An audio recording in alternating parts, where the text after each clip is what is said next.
Und jetzt zum vorletzten Mal, da ist die Zeit im Bild mit Nachrichten auf Wernerisch. Russland will nach den angeblichen Drohnenangriffen auf eine Putin-Residenz jetzt mehr Härte bei den Verhandlungen zeigen. Im Kreml spricht man von einer terroristischen Aktion mit dem Ziel, die Friedensverhandlungen zu torpedieren. Beweise hat Moskau aber bisher keine vorgelegt. Beobachter und Experten sagen, es gibt weder Wahrnehmungen noch typische Spuren vor dem behaupteten Angriff. Der ukrainische Präsident Zelensky hat die Anschuldigungen als Lügen zurückgewiesen. Die waren nur ein russischer Vorwand zur Rechtfertigung weiterer Angriffe gegen die Ukraine. Der Ex-Finanzminister Grasser kriegt ab 2. Jänner offenbar Fußfessel, heißt zumindest dem Vernehmen nach.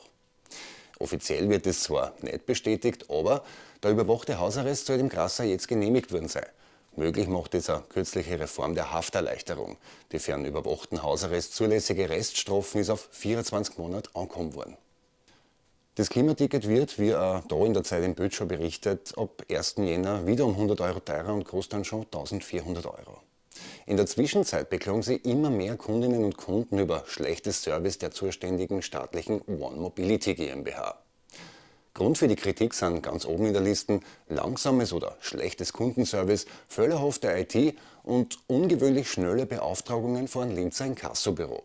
Da werden zum Beispiel gleich einmal 73 Euro an zusätzlichen Gebühren fälliggestellt und das zahlbar innerhalb von 7 Tagen. Im Zweifelsfall sagen Verbraucherschützer erst einmal nicht zahlen, aber sofort zur Arbeiterkammer oder zum Konsumentenschutz. Eine Stellungnahme vom Verkehrsministerium zur Kritik im Internet steht noch aus.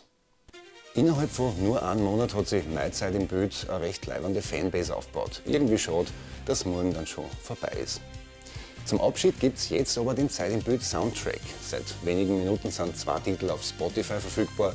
Weitere Plattformen wie Apple Music, Amazon Music und YouTube Music folgen in Kürze. Aber wie geht's nach der Zeit im Bild weiter? Dazu verrate ich dann morgen mehr. In der Zwischenzeit sage ich Dankeschön fürs Zuschauen und Baba.